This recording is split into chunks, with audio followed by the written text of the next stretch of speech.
All right, loves, welcome to the Alchemy event, New Humanity 2013. And I'm telling you, this earth might not be terra firma right now because we're going to get into the subjects of UFOs. And what happens then? It is, wow, an opening up of the heavens, a reaching forth and understanding we are not alone by demonstrated evidence from our little genie, Bob Oliver, who is coming down to talk about ufology, ETs, and he understands about the cabal and all those little Nimrods and stuff. So he will do a nice little overview of that, but then get into solutions, get into things that we can do in educating yourself and demonstrate how you can have your own experience and understanding that there are ships amongst us. It's just a little bit technology to see it and to experience it. And so that and so much more with Bob Oliver. Please join me in a round of applause for Bob Oliver talking about ufology and ETs. Thank you very much. This is a pair of night vision goggles that our military use. They run about $3,500. This pair is about $4,200, and it has a 3-power magnification lens on it. With this, every clear night, you can go out in your backyard, wherever you are, and you can look at UFO spacecraft, because it's a done deal. We are not alone. We'll roll the video. This is what we see with the night vision goggles. This is predominantly what we see. So there are lights in the sky amongst the stars, and when you see one moving, it's more than likely that it is a starship, much more probable than a satellite, which would be the size of a football. When you're looking at a starship that's 70 to 300 miles away and you can still see it, it's because of the tremendous size. Now, one evening, Mr. Ed Grimsley, who has pioneered this, he and I were in at a UFO convention up in Santa Clara at the Marriott. We had a camera set up with a projector and a screen like this. And where people saw these two craft moving through the sky, and we had 75 people watching this, one man said, "Oh, honey, that's just a couple of satellites." And Ed says, "No, sir. Those are two very large motherships." And of course, this gentleman said, "Come on, honey, this is too nutty." So as they began to walk away, we put this up on the screen. And as you can see, that is a large mothership. What you cannot see is the much smaller scout ship that is probably trailing it. On our screen, it was much larger, and we had a better picture than this, and we captured 4 craft there, 2 starships, 2 scout ships following them. Now we had everybody's attention. With 5 pair of night vision goggles, you can create a situation among all of the people in the crowd that is like a shark frenzy when you have the opportunity to see this the way we're displaying it tonight. Why don't we roll to the next clip? There are craft that you see that don't look specifically like a light, and what you're looking for is a green fish. Where's the blue fish? This is the world that we are a part of. We basically walk around with blinders on, and we don't see the variety of everything that there is to see. So I'm going to show a few more clips just to give you.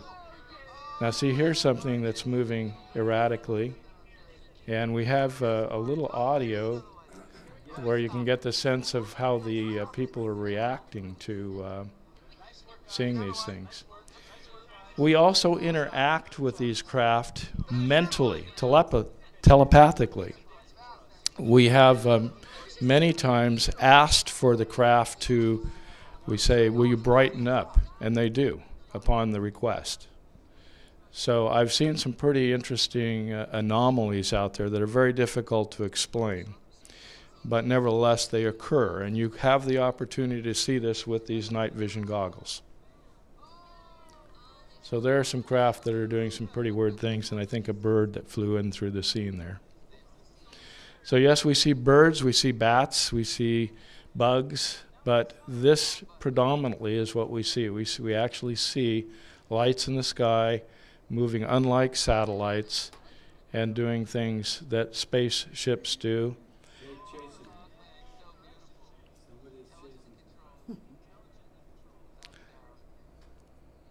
And I think we'll go to the next clip.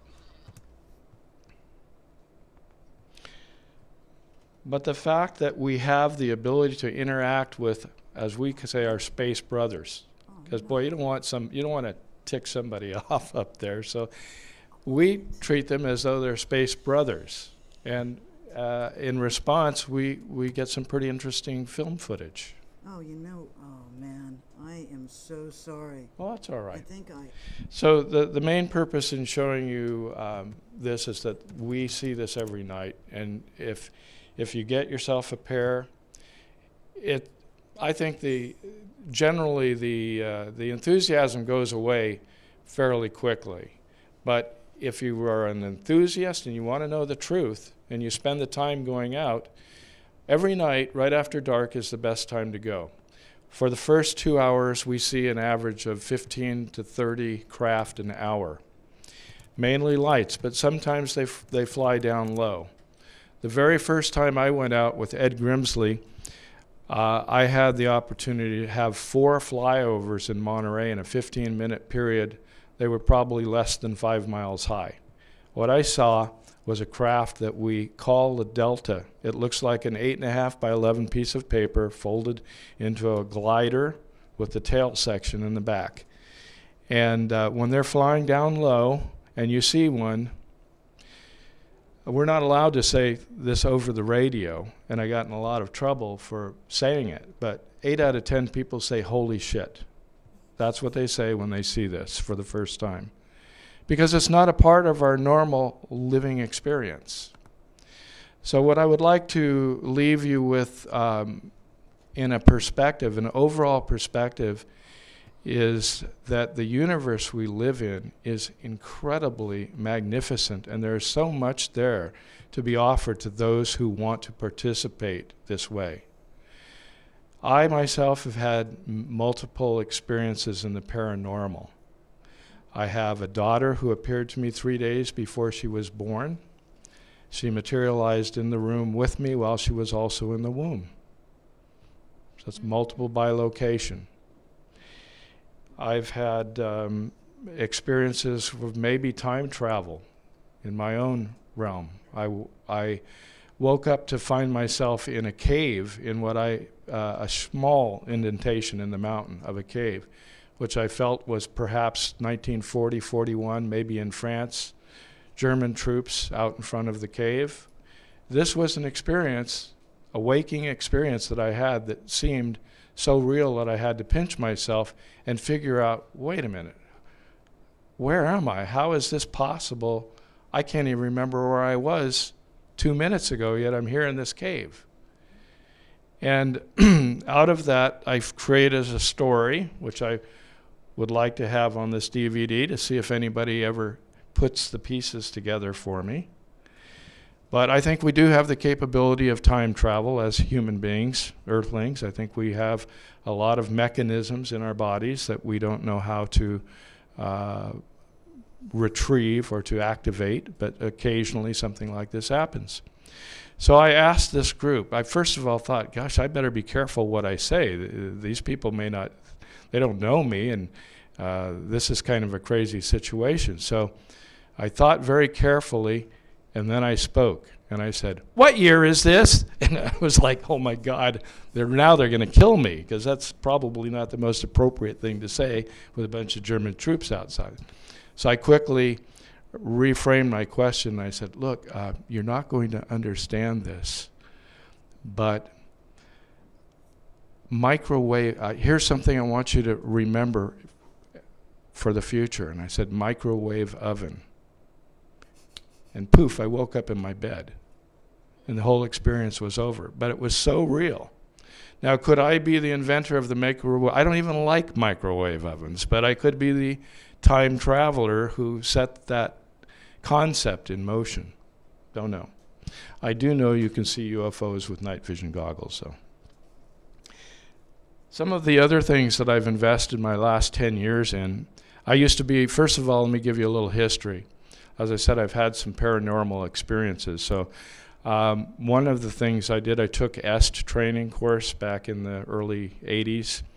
At that time, just prior to taking that course, I had a message that I can best say that the universe was giving me, and I would get bits and pieces of it, but I wasn't real smart. It was difficult to try to remember what the words were. So I started, after about 6 months, I just started writing down words as the phrase would come through my mind, and I would get bits and pieces of the phrase, and then I would go back and I'd reconstruct it. What I was being told is this statement: what ought not be is, and what ought be must be. After taking the EST training, during the EST training, I was staying at some people's home, and they had a small library in the very nice guest room that I got to stay in. I walked up to the bookcase, I picked out a book, I opened it to a page, I put my finger on it, and it said, what ought not be is, and what ought be must be. So again, this idea keeps reoccurring, this universe, this strange, magical, mysterious, and wonderful universe that we are part of. So when an event such as 9/11 occurs, and when our wealth individually and collectively in this country seems to be going down the tubes, with all of these things, I know that there is still this mysterious, wonderful universe that we are a part of, and that what's going on here, it's not up to us to imprint necessarily our idea of what's taking place, a negative idea, for example, and then live our lives that way, but to live our lives the best way we can. And for me, that's to have treated this lifetime as a journey experience and not something that I've had to necessarily control. But we do need to be in control of our lives. We do need to plan things and not take things so haphazardly that we aren't taking care of our health, and that we're not aware of what's going on around us. But unfortunately, that's exactly where we are. We're currently living lives in what I call a total lie.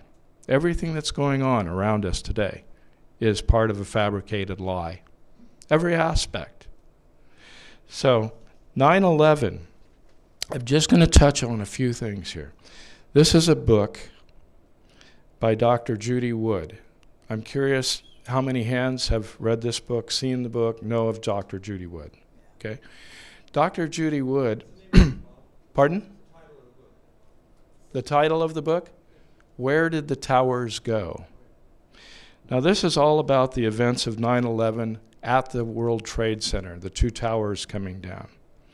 And this book came out about 4 or 5 years ago. And this is her research. Now the day of the event, she's a physicist, and she said, bull. So she knew right from day one. And so she went and got pictures, everything that she could find. This book has approximately 800 photographs in it of what took place at the World Trade Center. And in her work, she shows you the relationship between the rubble at the World Trade Center, the events at the World Trade Center, and what is called the Hutchison effect, which is created when you have directed energy beams. So where we've been led to believe bombs were in the building, led to believe that thermite brought the building down, led to believe all of these different things. Yes, many of those things were a part of this overall, as I say, a blockbuster movie that we got to watch on TV. But the main thing that happened here was that we were proven on this day of this event that there is free energy, and it's already available to us. It's just that it was used for an evil purpose. The videos of the craft in the sky, that's all free energy. It's all been proven. These are civilizations that visit us, have been visiting us for as long as we've been around, and then millions and millions of years before that. So I think that the night vision goggles, if I had any proof at all, I would say, like Thunder said, this proves it. This is the way it is. World's round. We have to accept certain things. We need some starting point in our lives. Because as I said, everything else is a lie. You can see the UFOs with night vision goggles. That means there's free energy. You can get Dr. Judy Wood's book. You can take a look at the anomalies in the book that are covered as part of the Hutchison effect. And you can see that directed energy was applied at the World Trade Center. You can look at all, which is what I did. I looked at every piece of footage I could find. I started going to all of these conspiracy con. I met Wendy 12, 13 years ago now. She's done, and I want to give you tremendous credit, Wendy, for sticking it out and supplying so much knowledge to people. Yes, definitely. And you also have the opportunity to go to Wendy's forum, the Granada Forum, on the radio. But what I want to talk about for the next few minutes, and then we're going to get Jordan Maxwell up here, I hope, is, well, what can we do about this lie, this total lie that we're a part of? Now, Ed Grimsley was on my radio show. I've done radio for the past 10 years.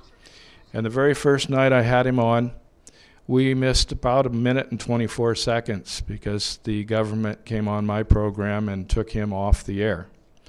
So there were different spots where there were interruptions in the communication. What he was saying is a term that they didn't want us to hear. So naturally, I figured out what it was that was missing in my show, and every show after that, I put that out there. And that's what I'm here for tonight. Citizens Alliance groups. This is how you make a difference. This is where you make the change. You start talking with one another, and you take it to the city council. Now, your city council people, most of them aren't elected any longer. They're appointed like we appoint a president. Okay? That's part of how things are. That's getting away from the lie, which is that we live in a free country and that we have free elections. We don't.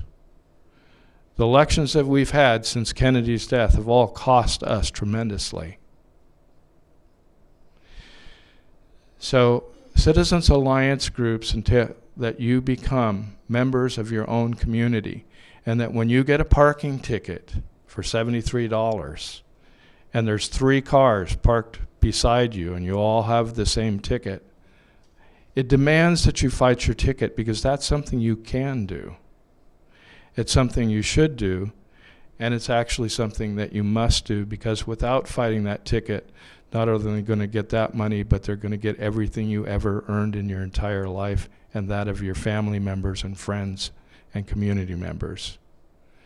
So we need to become active. It's think globally, but act locally. Boy, that bumper sticker was only in the news one day. You never saw it again. That's why I know it's important. The Kennedy assassination. Okay, I spent a lot of time on that. Kennedy was and Eisenhower were the only 2 presidents that I had in my lifetime because I knew by then that we were beginning to live the total lie. I helped produce several books to get them on the market in the Kennedy assassination. There's a lot of researchers that will disagree about the research, but I don't think we can disagree about the lie. It's total now. The lie that we're living in this country and around the world. And the fact of the matter is that people all over the world are waking up to this country, and that we're somewhat the last ones to be waking up. But we're the ones that can make the difference, and really we must. What ought not be is, what ought be must be. So I will conclude my lecture with that. Thank you. Could you tell us, can we watch some more of your videos, or you tell us what's going on? Was this? Yeah, we could take questions. And the videos here? Yeah. Well, here's edgrimsley.com. So I suggest that you check in with Ed. Ed's kind of had a little bit of a bumpy road here this last 5 years since we got him on to Coast. He's been on there about 10 times. He goes to a lot of conferences, but he's a little rough around the edges, and I speak about things the way they are. But at the same time, he's one of the nicest people you'll ever meet. He's spoken at a lot of conferences. He's been all over the world and asked to speak all over the world. We're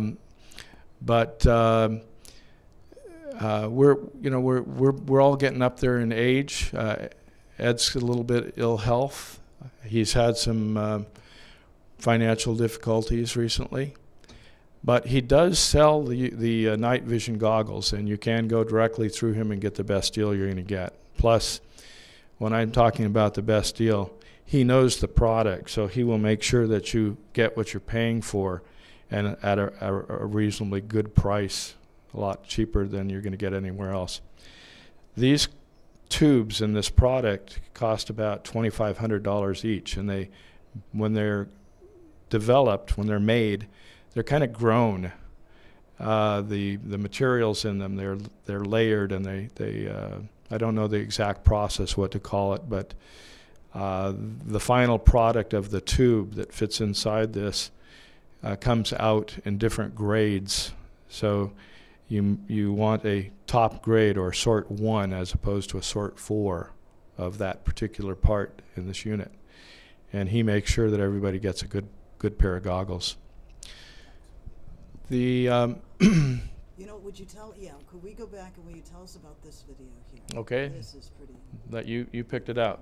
That's the one where it's got the airplane and a spacecraft in the same frame. So I think we're looking at the airplane right there up in the right-hand corner, and then something else starts to show up. And there it is, right there. And we get a zoom up on it, and that's what's flying around in your sky, and that's not an airplane. We also definitely believe that there are airplanes at this point in time that are also spaceships, at least from the standpoint of the technology involved. They don't fly like airplanes. So you may see it in one moment as an airplane, and if you follow it, it'll shoot off.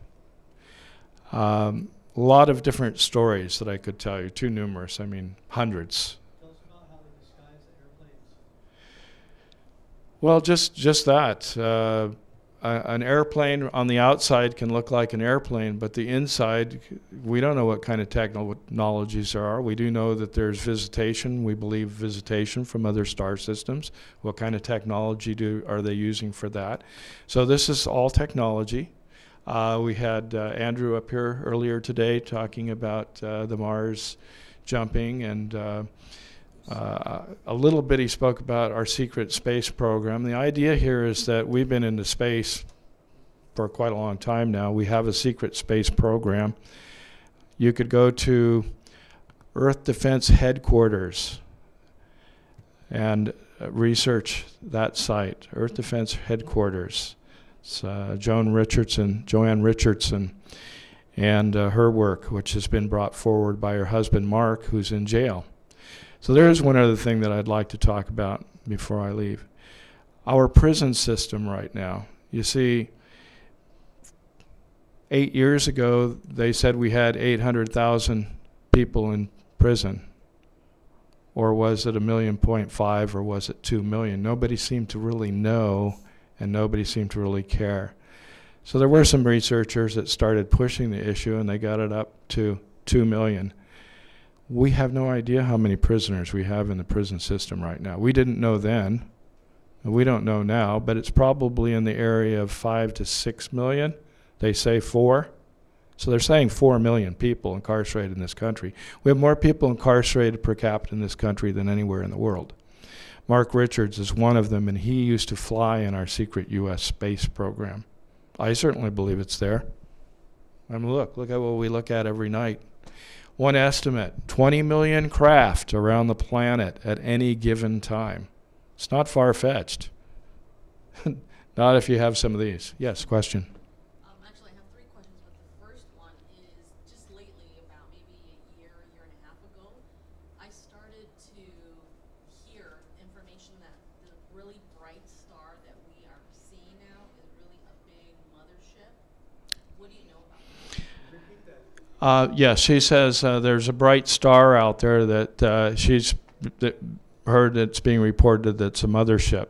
Well, there's two problems with this. I am not astronomically inclined to say that I can tell you what the heavens look like and what everything's called. But yes, the answer to your question is yes, there's motherships out there. We see them all the time. You see something in the sky, oftentimes once you've done this for a while, you might see something, I don't remember seeing that up there last night. And if you watch it for 20 minutes, half hour, it might move for you or brighten up, do something to let you know, okay, you caught me. And I'm serious about that. It's okay, you caught me. Hi. It's a communication. We're being communicated with. And now, second question is, lately I've been hearing that apparently the authorities are cracking down on laser beams going up to aircraft. Well, that's been something that's been happening since laser beams came out. You don't really want to point any laser beam at an airplane because you could hit. Well, they haven't blasted us back, so I'm sure they have the capability. So I think that's probably not an issue for them. And now the last question is this: right now that you said that there's planes that are disguised, or aircraft, spacecraft disguised as airplanes, do you think Air Force One is one of them, disguised as a plane? Have no idea, no information on that. Can you repeat the question, please? Yes, she was asking if Air Force One could be one of these planes that's actually disguised as a plane, but it's a spacecraft. And I said, I have no information on that. I have, look, if you look at any science fiction movie, okay, one that I like to bring up is Doctor Who and his little telephone booth. See, when you go inside the telephone booth, it's bigger on the inside than on the outside. Now, if you research this from a physics standpoint, there's talk that stuff like this could be real. But if you talk to some homeless person that's out all night long who may have snuck onto the airport in Monterey and may have, she and her girlfriend tried to get into a plane that had an open door, and then they found out that it was bigger on the inside than on the outside. So that's one of the kind of stories that I can come up with. Not all of them are verified. Here's one that's verified. This is what I saw. During the middle of the day, I've seen a cigar-shaped craft that was doing probably 1,500 miles per hour as opposed to 400 miles per hour. So you can see the difference in the speed. And even though it's far away, well, that looks like a cigar, not an airplane. And because it's so far away, why is it going so fast compared to? So you have to make these kinds of comparisons and then draw your own logical conclusions. That very same day, I saw a bubble float through Monterey. The only thing is it wasn't distorting like a blown bubble, and it wasn't moving around and going up and down or sideways. It came in a straight line from point A to point B. So I've seen things. We have drones, okay? There's all kinds of drones out there. So when we see a drone that's got propellers on it, maybe, it may not have propellers on it. It may be something of a much higher technological status, but we're being told that it's, you know, we're being lied to about everything. There's no drones, I'm sorry, there's no drones over California or Texas except for the ones that we see because the government won't admit to it. And there's no such thing as a UFO because the government doesn't admit to it. And we don't have a program where we jump to Mars or that because the government doesn't admit it. Here's a story. And then, do we need to stop? Here's a story. In 1967, I was in the motorcycle business from then until 40 years. So 40 years in the motorcycle business. 1967, I had a ex-military person, a ranger, that came to work for me under the CETA program, where the government pays to rehabilitate this man who had one eye, served our country, but was basically a drunk. And his wife walked into the bedroom, and caught him with his best friend's wife. Now, he asked her to leave the room and that he would be out. When he came out, he said, "Yes, what do you want?" And she said, "You're in bed with Carol." And he says, "No, I'm not." "Well, I just saw you." And he looked at her and he said, "Are you going to believe me, or are you going to believe your lying eyes?" And nothing more was said. And you see, our newspaper is the same way, and our radio stations that hang up on you if you, "Oh, I'm sorry, you got disconnected."